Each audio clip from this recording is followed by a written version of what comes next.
You are now listening to Chakras and Shotguns.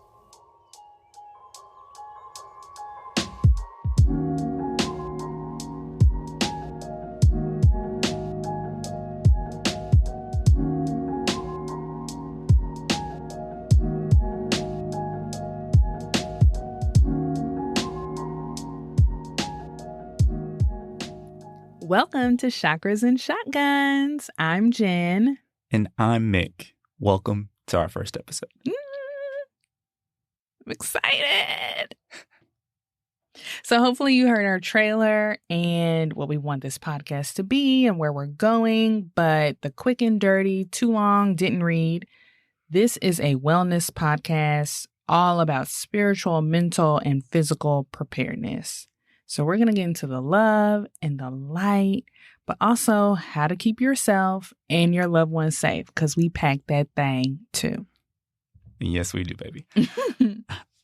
Our goal today is to really share with you guys our journey from both the spiritual standpoint as well as from an emergency preparedness standpoint. But before we get into all of that, we just wanted to take some time and set the tone for this episode. And this is how we're going to start out each of our episodes, with a little bit of breath work, just taking in some deep cleansing breaths. And I'm a firm believer that listening to podcasts can be self-care. You're setting aside some time to learn or laugh or just relax and listen. And so let's get into that. All right. Go ahead, babe.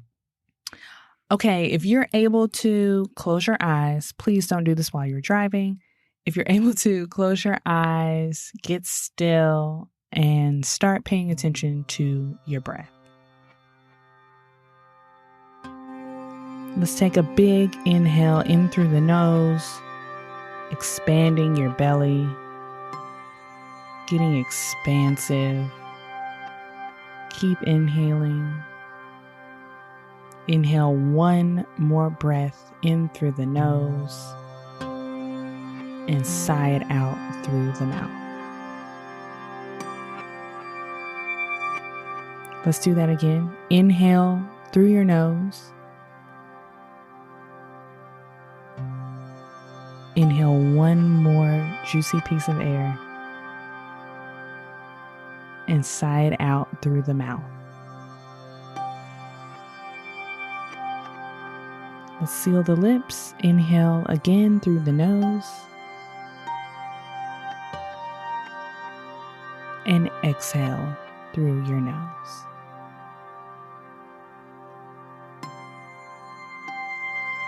Now that we're focused on our breathing, let's set an intention. It could be gratitude for taking out the time to do something for yourself today. It could be joy. It could be peace. It could be love. It can be anything that you want it to be. So let's set our intention.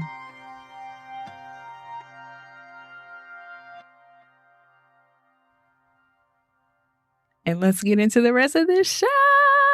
Wow, I just got chilled there. Thanks so much for that. Let's jump into our main topic. Let's. So I think today on this episode, we want to focus in on our journey. And that is from both a spiritual standpoint as well as from a preparedness standpoint. And so I think we'll start with the spiritual side first. Okay.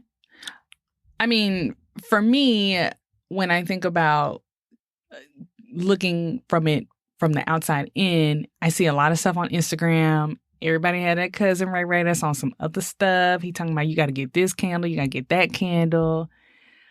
Or you start to see it becoming something that's a little bit more trendy. Like, oh my gosh, I got this new crystal and it's amazing. And I got my matcha and I'm so excited. And you're just like, what is this? Is this a deep experience or something you can pick up at Forever 21? I don't know. That is something I can definitely relate to, Jen. I've seen lots of those posts on Instagram, TikTok.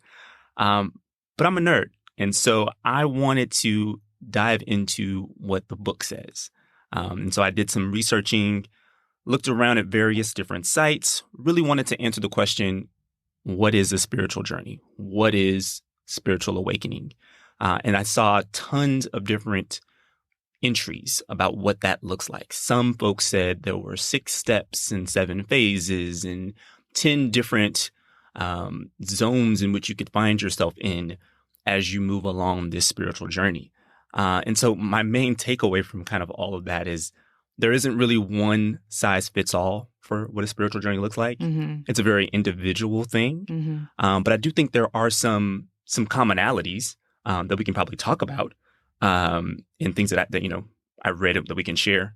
What do you think about that? No, that's great. I mean, I'm really thankful for you for doing the work, because a lot of these sites, I feel like it's very clickbaity with these numbered lists. And it's like, what is the truth? Give me the meat. Exactly. I think I even saw one that was like 21 steps of a spiritual journey. So it just, wants you to click through all these different slides. No, but as I was kind of looking through, I did see, again, some commonalities. And I think the spiritual awakening aspect was something that showed up across different sites and different sources. It's typically seen as the beginning of the spiritual journey.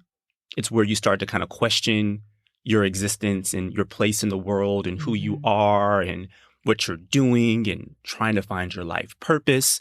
It's really kind of that phase of things. And it could be triggered by like a major life event. It could be having a child or having a tragic death in the family, or it can be spontaneous. I saw kind of both across the different sources that I looked at. So I think that's interesting.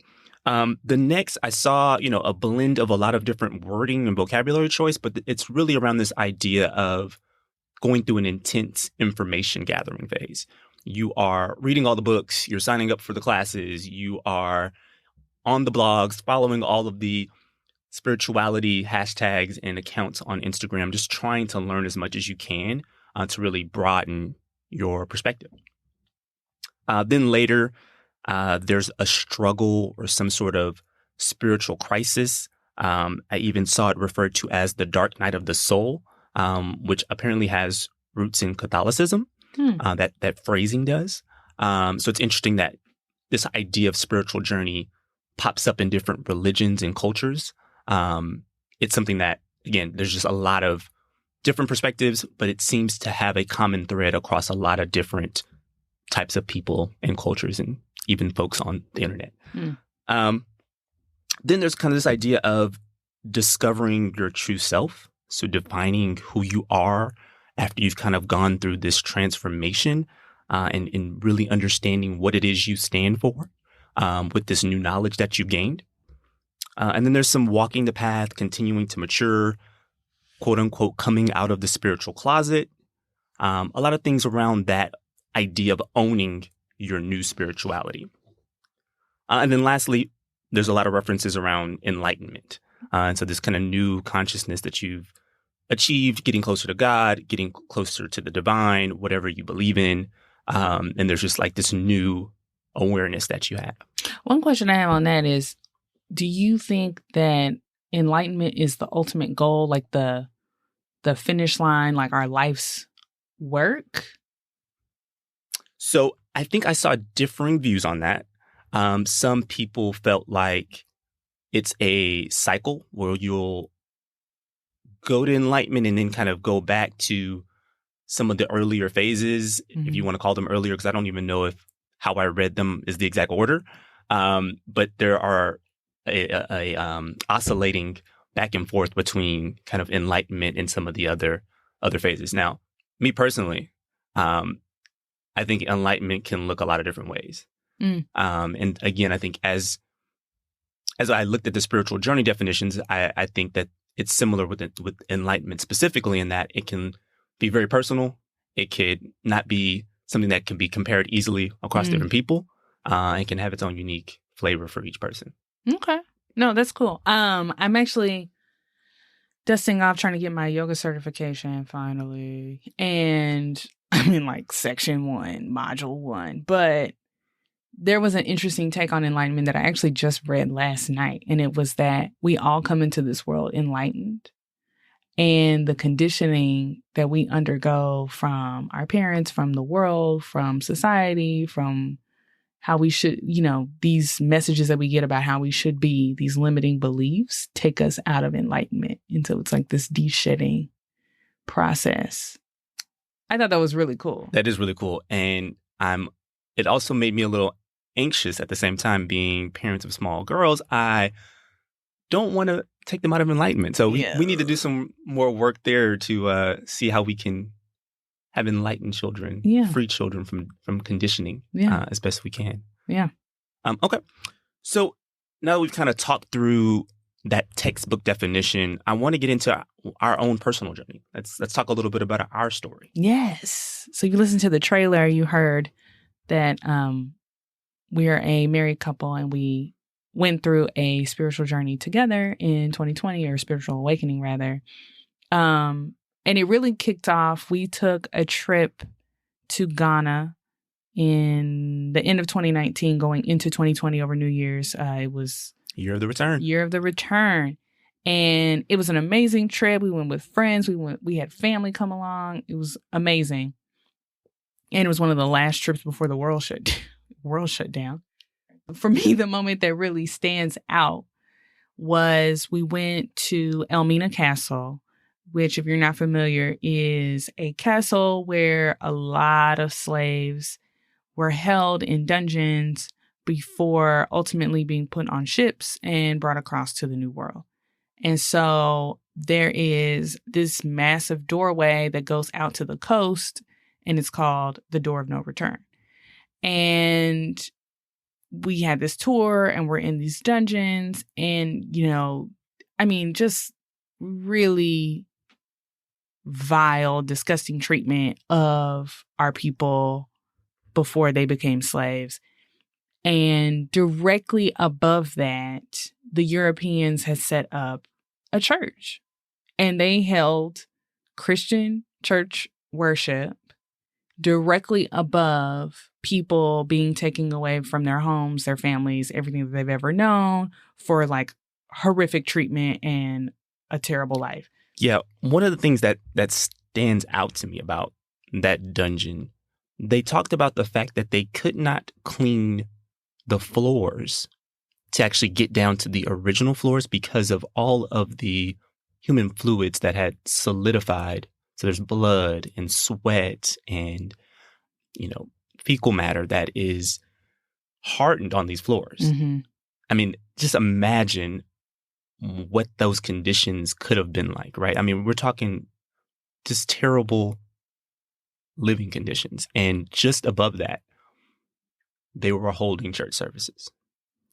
And while we were there was actually a modern day church service happening at the castle. Right.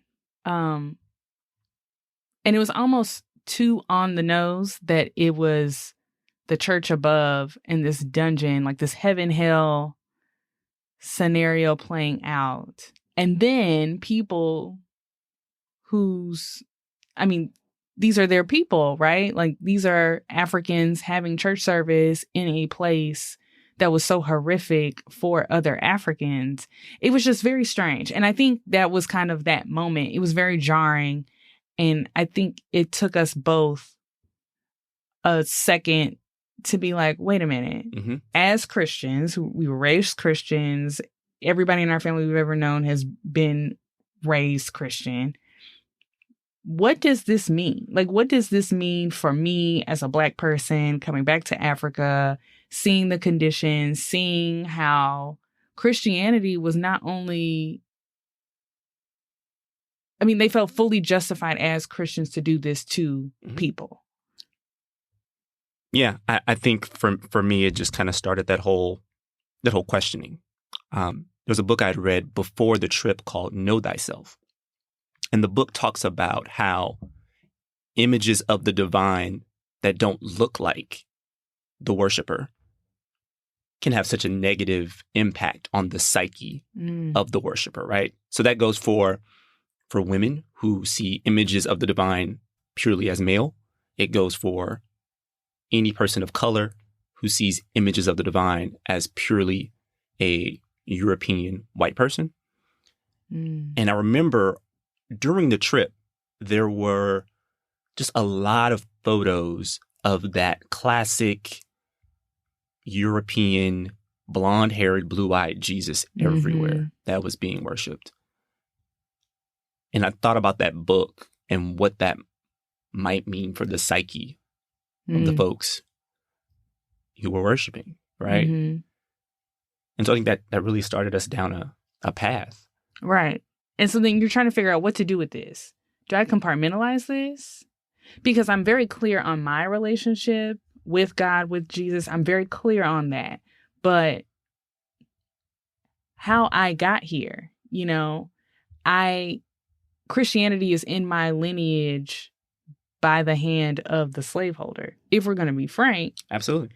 What does that mean? So what does that look like? That's the question. I think I'm still trying to answer that question, honestly, you know, absolutely. Since then. Absolutely. I think today, Jen and I are Christians. We consider ourselves Christians. We have a personal relationship with God. And I know that may even sound controversial to folks who are in the spiritual community and who aren't necessarily identifying as Christian. But I think we feel really secure in that, and that we have a personal relationship with God. And I think this spiritual awakening and journey has helped to deepen that. And I actually feel much closer to God during this journey in which I have questioned my attachment to Christianity in a new way, right? And I think that there are a lot of things that if my pastor knew I was into, he might even say, we're outside the box of Christianity. Right. But I'm okay with that. Yeah. I was literally going to say, as you continue to listen to our podcast, make sure you hit subscribe. As you continue to listen to our podcast, I think there will be Christians who are like, whoa, we're now the cousin. We're on some other ish. Yeah. And we're okay with that. We're the cousin with the candles and the crystals, you know, on Instagram. Yeah. I think our relationship with God, I think that could have been a moment where someone pulled back and instead it got more expansive. Exactly. I think we just have a different view, a different lens in how we view our religion, our spirituality. I think there are a lot of things about the way Christianity has been packaged by Europeans that detract from a lot of the true principles and teachings. There are a lot of interpretations of the Bible that are taken very literally, that as I've done a lot of research and started to understand the allegory that's present in the Bible, started to understand that things like manifestation, dream work, honoring your ancestors, they're all present in the Bible. We've just been taught not to see them. We've been conditioned, going back to conditioning, from our enlightened state away from some of these universal principles, universal laws that cultures much older than us before Christianity, they explored some of these themes. So it's just, again, made us much more expansive and much more curious. And I think this journey is really still just beginning for us. For sure. In a lot of ways. And we're excited to bring you guys along on it. Yeah, I'm excited. So from there. From Ghana, which actually led to a conversation we were having with other people on the trip who were all wrestling with a lot of the similar feelings. Mik's sister, who was living in LA at the time, was like, well, I know a medium. And I was, to be honest, I was like, she's in LA. They're doing some other stuff. They're doing some other stuff in California. I don't know. But I was curious. And I think this is what I needed to bridge that gap. She's like, she's a Christian. And I was like, really? Which, admittedly, as a fellow nerd, just mostly piqued my interest. Like, how do we circle that square? But I was curious. So I set up a reading with her. And I think that also kind of started to open up some of our awareness. Pretty soon thereafter, maybe a month later, you had a reading with her as well. Yeah. So I remember when Jen told me that she was going to be speaking to this medium psychic, and I was pretty skeptical at first. I was like, what are you doing? Okay, that's cool. If you want to go ahead and do that, fine, go for it. But then after hearing about it, I got interested. And what's funny is after my first reading, it was such an emotional experience that I feel I was probably diving in deeper right away, more so than you were, even though you were the first one to have a reading. So yeah, it was a really interesting experience, I'd say. Yeah. So I think the experience, having the reading with the medium psychic, again, put us on a path where we kind of went into that information gathering phase. Right.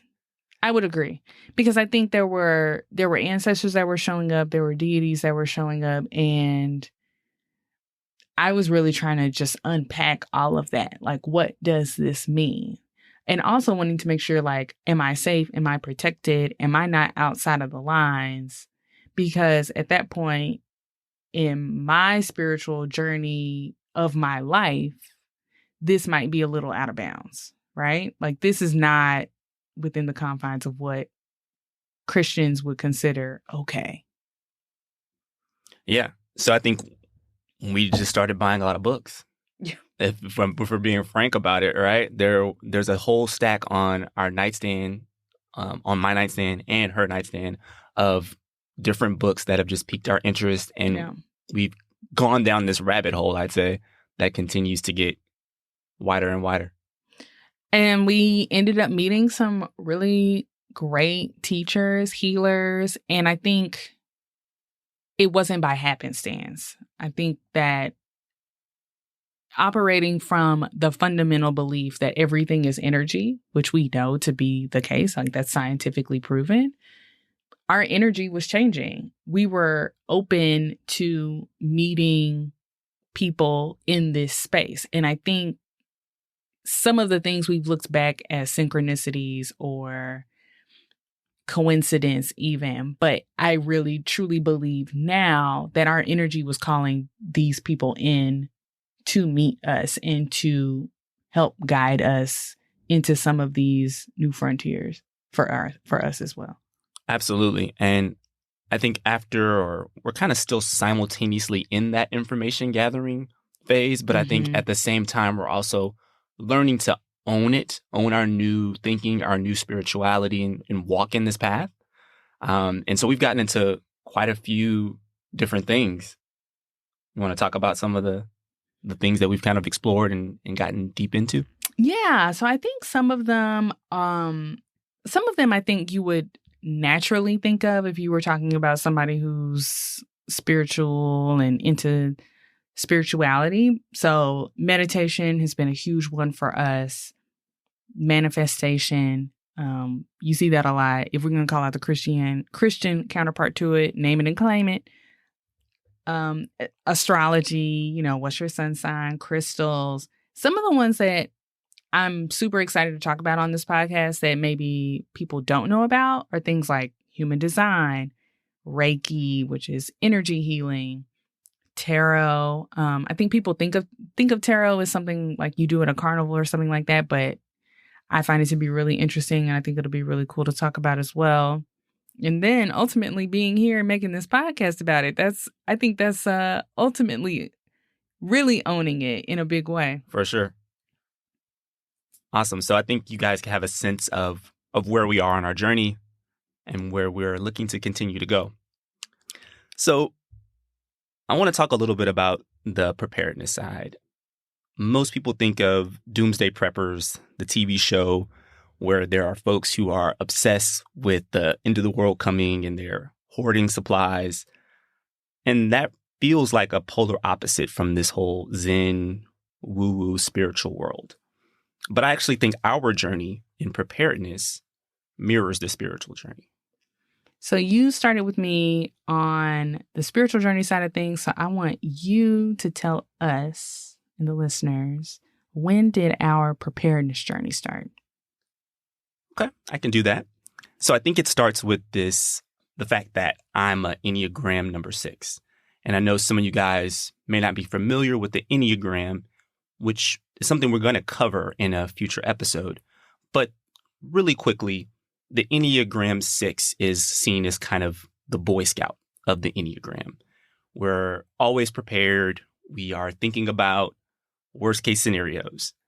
And my dad is actually an Enneagram 6 as well. So I kind of have it double. I've been conditioned into it as well.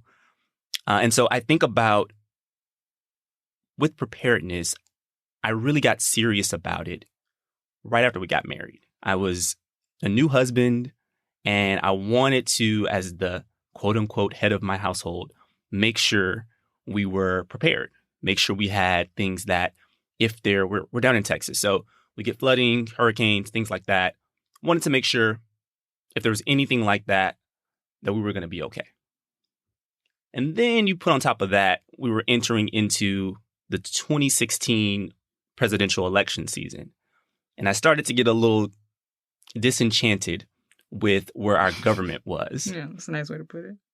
And so I started to have doubts about if we were really in an emergency situation, how equipped or how willing our government would be to help keep us safe. Right. So that kind of put me in that space. Yeah. And I think a little bit before that, I was somewhat familiar with preparedness, like to a certain extent, especially being a single woman. And then being an avid watcher of The Walking Dead. But I don't think I had really put a lot of work into it. I think my takeaway every time I watched The Walking Dead was survival is exhausting. It's a lot. It's a lot of work and you have to think through it.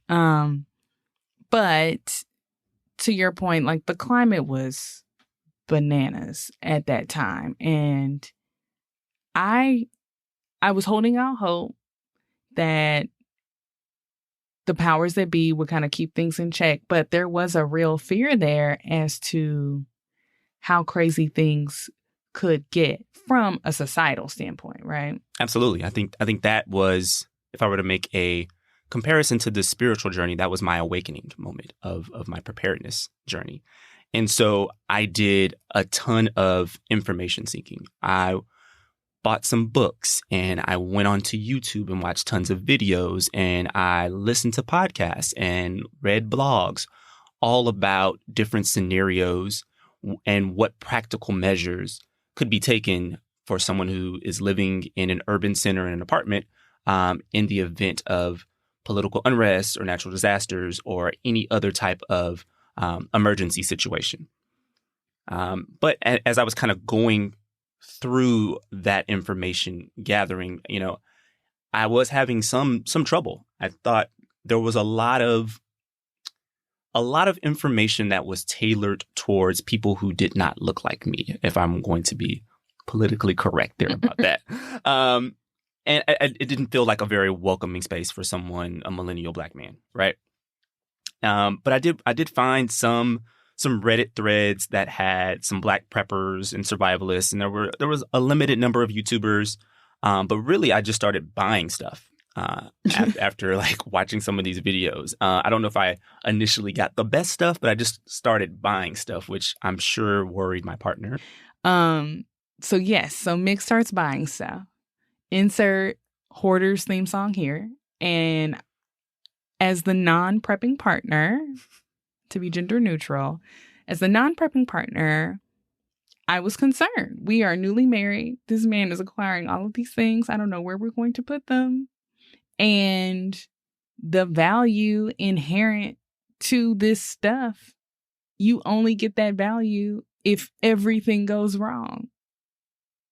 Yeah, it's kind of like insurance. You spend a bunch of money on insuring your car and your home, and the hope is that you never have to end up using it. So it's a very similar situation. It can be a tough sell. Yes, that's a good way to put it. I still think that with any analogy, if we're not conditioned to believe in that, in the value of that, I can see how me in 2016 and other non-prepping partners would be like, I don't get it. I can't use this stuff. I mean, yes, but would that really happen? Would this storm really happen? And then they happened. Absolutely. I think before even the storms came, there was some questioning that we had to do. There was some understanding, really diving into the philosophy of how prepping resonated with me and my values. Inherently, prepping is in some ways a selfish undertaking. You're thinking about your specific family. If you're not a part of some type of prepping community, it can be very central to your family unit. And I think even now, as I'm on this spiritual path, I'm trying to bridge the gap between thinking very acutely about the well-being of my family and being more expansive and trying to think about my family in relation to the overall planet and how we come together. There's a lot of togetherness and kind of harmony aspects of spirituality, and trying to mirror that with these concerns around making sure your individual family is protected in a preparedness situation. So I think there's just like almost like a clash of consciousness there. There's some, as you were talking about that, there's some interesting parallels there with spirituality, because I know there's probably people out there who's like, spirituality and preparedness, like, how are they, what?